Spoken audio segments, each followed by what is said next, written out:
And we focus once again on a presentation.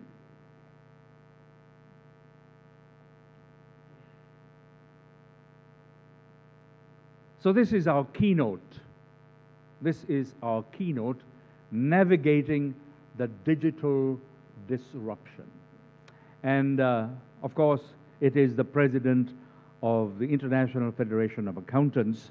And in a manner, he has already been introduced by the remarks addressed to this audience by the president. So I will be brief and reiterate the point made that his background is as an academic, but he is now firmly in the professional arena and leads IFAC at this present time.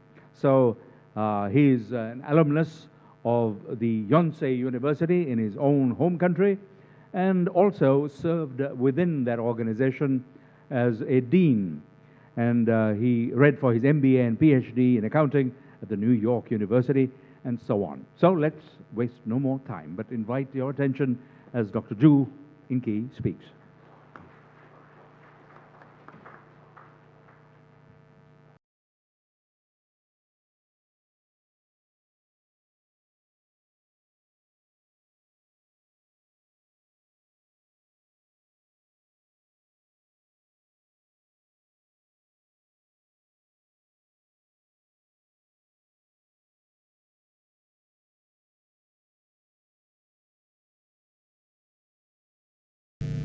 Okay. Good morning.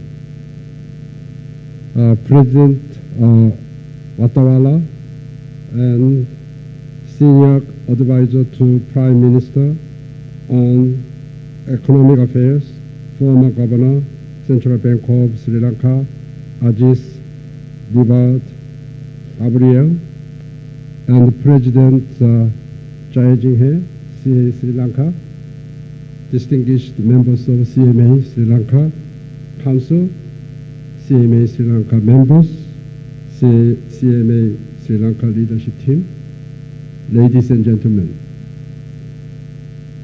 It is my privilege and honor to be here with you to address you at your event of financial and cost management accounting for development of SMEs. It is a great pleasure to be here in Colombo. Colombo is a beautiful city, and 15 years ago I visited. This is my third time, but the last visit was 15 years ago. That Colombo is quite different to Colombo, which I see now. It's much, much developed and different city. The world-class city is clean. Everything is so neatly organized. And today I heard from the former governor, the Central Bank of Sri Lanka, and the senior advisor to the Prime Minister, Ajis Divard Gabriel. His inspiring speech, you know, that he is determined. I think your government is determined to move fast to have with high economic growth. It's inspiring. I hope that you achieve your goals with your high economic growth ambition.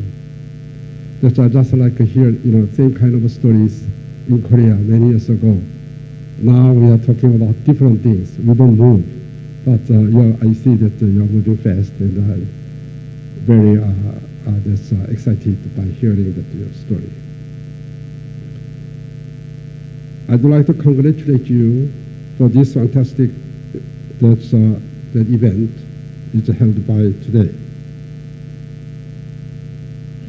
I am pleased not only to join you at this event, also to have a chance to personally engage professional accountants and other Sri Lankans about your excellent work and the many opportunities that lie ahead. As a member of IFAC, CMA Sri Lanka is one of the 170 professional accountancy organizations that IFAC represents in more than 130 countries and jurisdictions. Through these organizations, we support more than 3 million professional accountants, a force for good in the global economy. CA Sri Lanka is not new to the IFAC family. But in our time, together we have accomplished a great deal. I would like to congratulate CA Sri Lanka and President Vatawala for all your achievements and success in developing and contributing to the growth of our accounting profession in Sri Lanka. Throughout my remarks, my message is simple.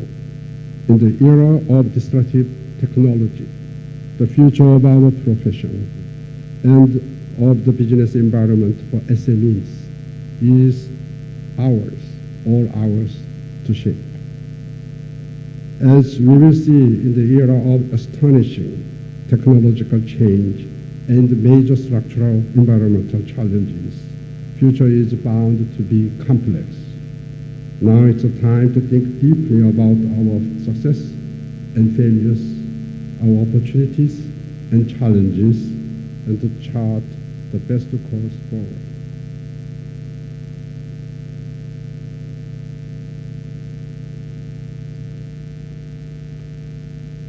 I will reflect today on the state of the technology as it related to accounting, as well as the future fitness of our profession, with a particular focus on education.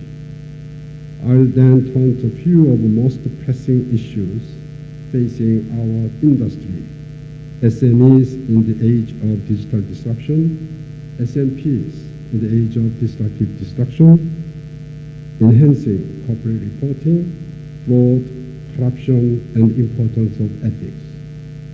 All of these issues, from technology to SMEs to ethics, intersect profoundly, and their connections will only grow closer as time passes. So to begin, let's consider how we arrived at the age of digital disruption, or today's digital revolution, as I like to call it. The first industrial revolution used water and steam power to mechanize production. Second, used electric power to create mass production. Third, used electronics and technology to automate production. And in 2016, Professor Klaus Schwab, founder of World Economic Forum, identifies the fourth industrial revolution, a digital revolution. This revolution blurs the line between the physical, digital, and the biological worlds. Further, its speed is much faster, and its scope is unprecedented. The IFAC family cares deeply about successfully navigating this digital revolution, and I am proud to say that we are rising to the challenge in a variety of ways that we will talk about. Today, it's clear that we are being called on to add value in ways we hadn't imagined 10 years ago. It is clear that our roles are changing. Let's now take a look at some of those roles. Here we can see the 7 roles IFAC has identified for future accountants. Each is dynamic in its own way. We foresee strategic leadership, forward thinking, value creation, brand and narrative promotion, digital adaptation, process management, and ethical professionalism as the future of accounting profession. Put it in more broadly, accountants should consider moving from traditional transactional services into strategic services needed by their clients. I believe in this vision of our future that we need to be clear about how we must evolve and where we can add value. But I want to highlight another essential element of the future of professional accountancy. How do we attract next generation? Based on the 2018 IFAC SMP surveys, 54% of SMPs have difficulty attracting next generation talent. I suspect the trend in the commerce and industry sector is equally challenging. Talking about the future roles doesn't do much good if we do not have good people to to fill them. If we want young people to becoming professional accountants, we need to make a good case. Fortunately, we have one.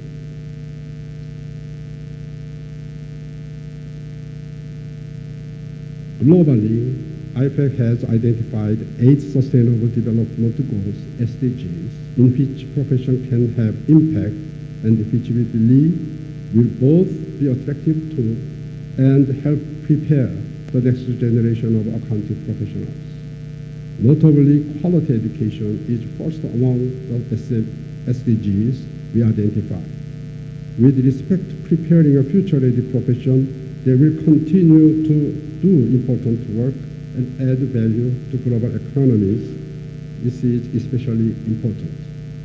And as an educator and accountant for more than 30 years, this is a goal I am passionate about and which I see as a pathway to succeeding in the age of digital disruption. Education, as you will know, is a nuanced, multi-stakeholder, and resource-intensive exercise. Educational change is an urgent need, especially now with the fourth industrial revolution emerging all around us. In August 2019, IFAC and International Accounting Education Panel announced a new path forward. Multi-stakeholder advisory group established to create a new, more agile model to support accountancy education. For this audience, I want to emphasize an important point. Future accountants must be agile learners, able to integrate information from a range of competing sources, whether generated by technology or humans. And to be agile profession, working and teaching environment for students, educators, and accountants must be supported by technology that enhances collaborative learning and information sharing. Examples of specific technology-focused partnership include the University of Waterloo in Canada. It offers Bachelor of Science degree in biotechnology or mathematics combined with chartered professional accountancy.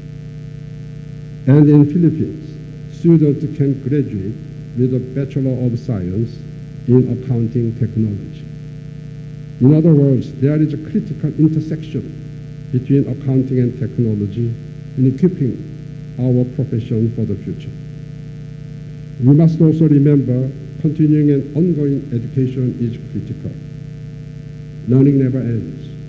Invest in this for yourself and for the next generation, and you are investing in the future. Let's take a look now at the impact of digital revolution on SMEs and SLPs. SMEs are diverse in their structures. Their challenges and needs depend not only on these varying structures, but also on their relative size, mature, and growth. Accountants working in SMEs provide valuable support and advice to their organizations, especially at a time where they are looking to grow. No SMEs can rely on one-size-fits-all advice. SMPs are who these companies look to for advice that fits. We are operating in a fast-paced, uncertain, changing world. The pace of change from technology is unprecedented and presenting significant challenges as well as opportunities for SMPs. In the IFAC 2018 Global SMP Survey, 38% of practitioners viewed technology as a significant challenge, high or very high. And only 28% of practices plan to allocate more than 10% of revenue to technology investment. We know SMEs make a critical contribution to the global economy. This is especially true through the Asia Pacific. And SMEs are the heart of the accountancy profession. Believe it or not, most audits globally are the audits of SMEs. SMEs stand to benefit enormously from digitalization.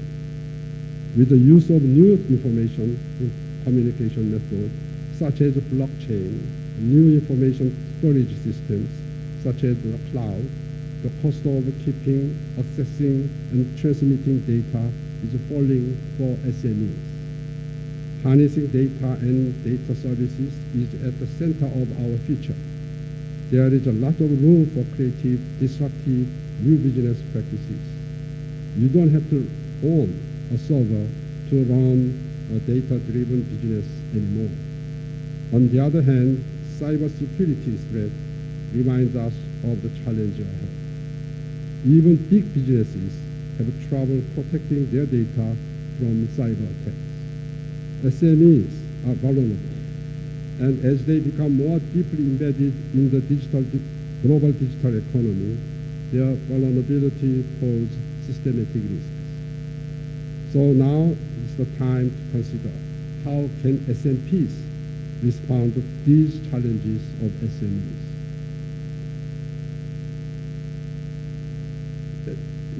What is the roadmap to the future for SMPs?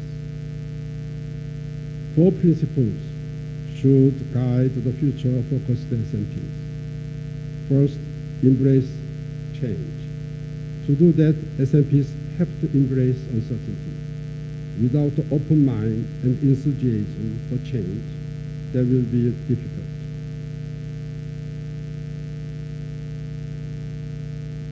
Strong leadership at the top will be critical. Digitalization is not just changing the way businesses create value. On a human level, it is changing clients' expectations. Anticipating trends as advisors, not just as service providers, will be key to SMP's adaptation to digital age. Transformation comes from more than just technology. It involves business model, strategy, tools, training, and people. SMPs need to find a strategic direction and set a coherent agenda for their evolution. Waiting too long to act would be a serious problem. Second, leverage technology. SMPs will need to harness technology to provide more and better services.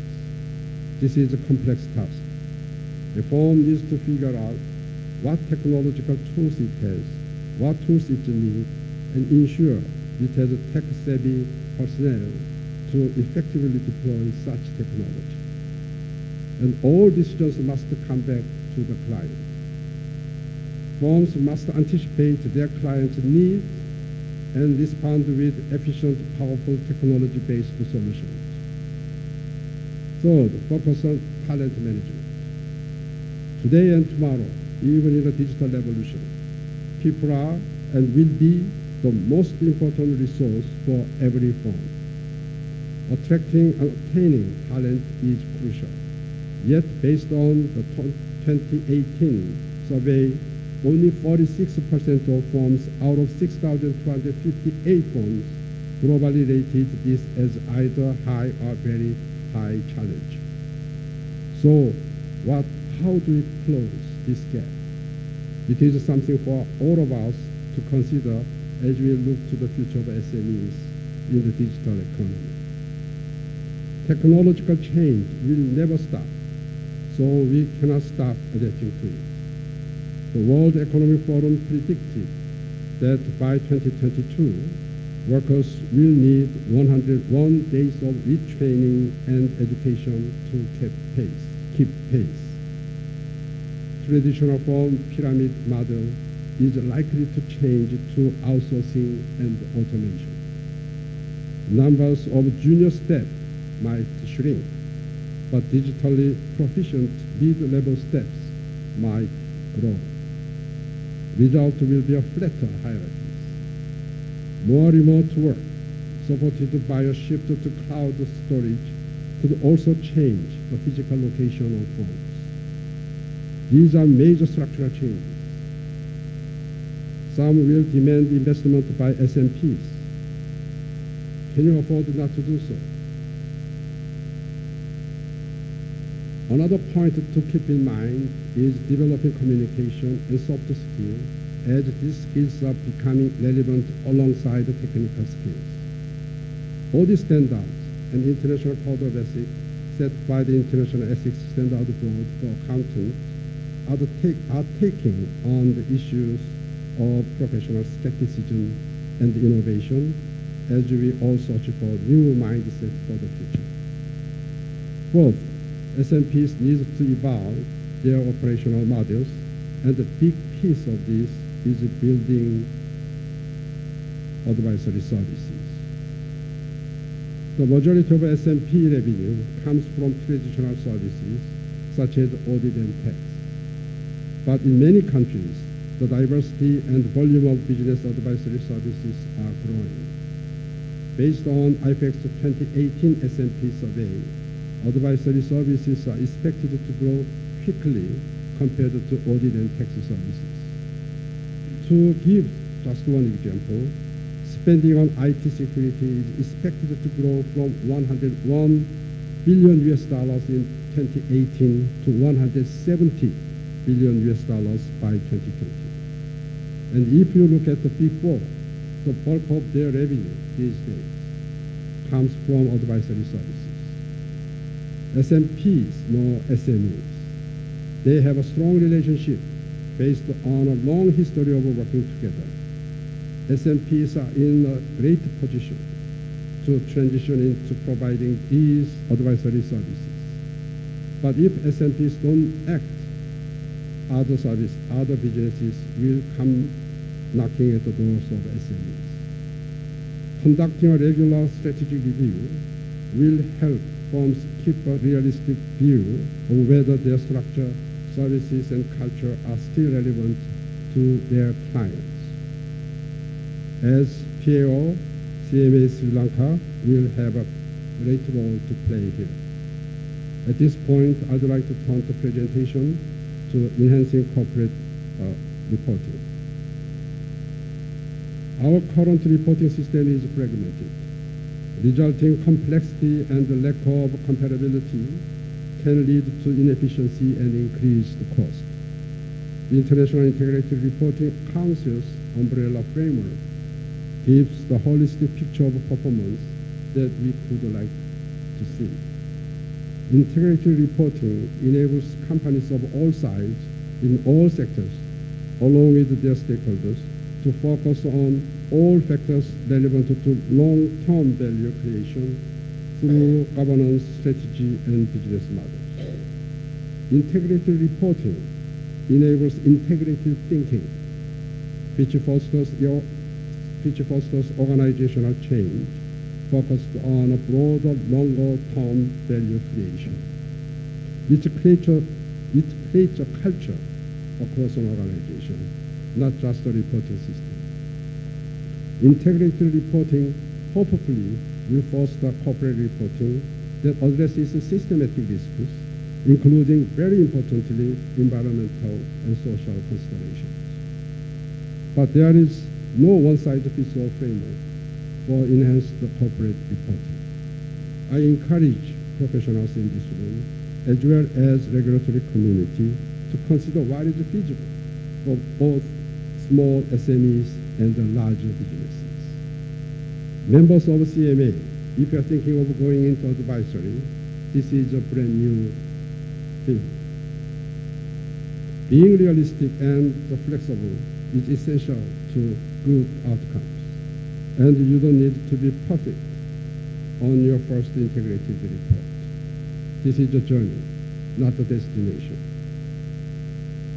I'd like to end with some thought about the importance of our profession in combating global fraud and corruption.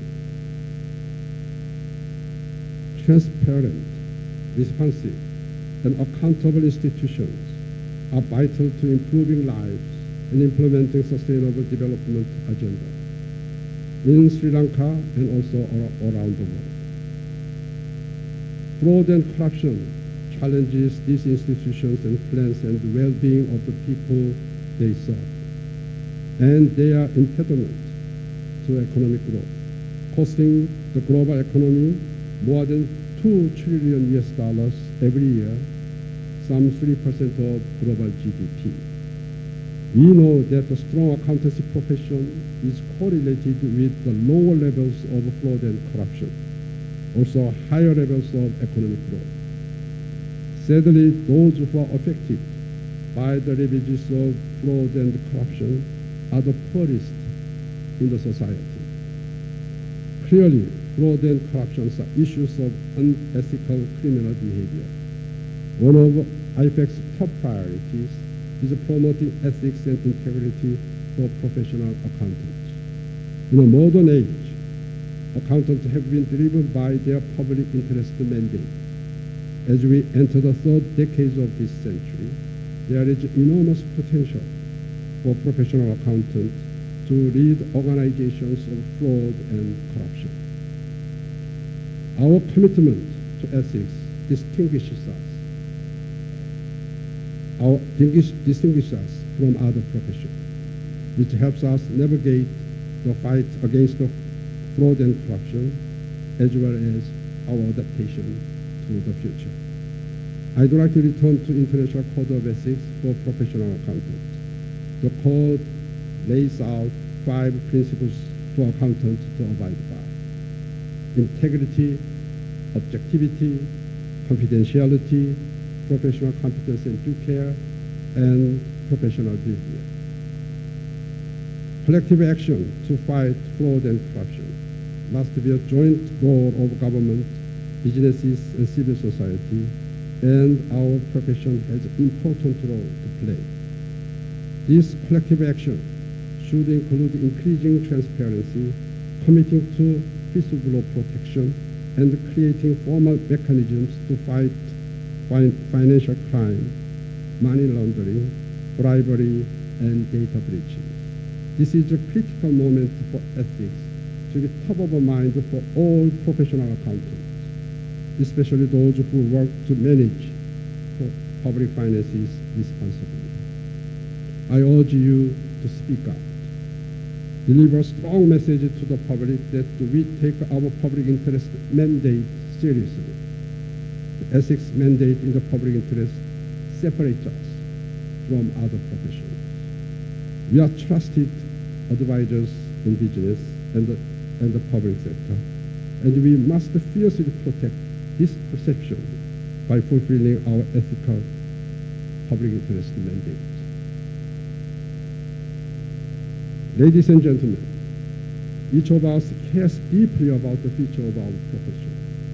At IFAC, with your help, we continue to address such refining issues as role of emerging technologies on our hand, future readiness of a profession, and the role that introductory education and continuing education plays in it, how we will continue to attract the best and brightest to our field, and why our commitment to SDGs is so important.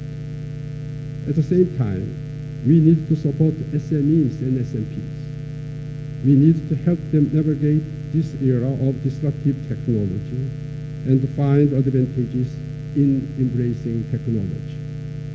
We cannot take our eyes off of the future of corporate reporting.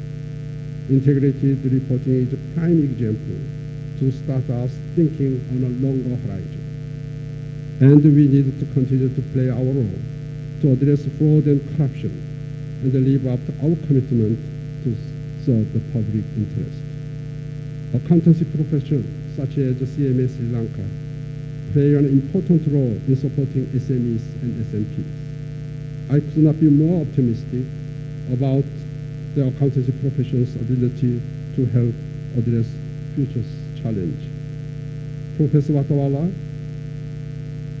your effort to champion and focus on the SME sector is great. And as you have indicated, the role of SMEs toward economic development across the world is of paramount importance as it leads to sustainable and inclusive growth. Thank you for having me with you. Thank you.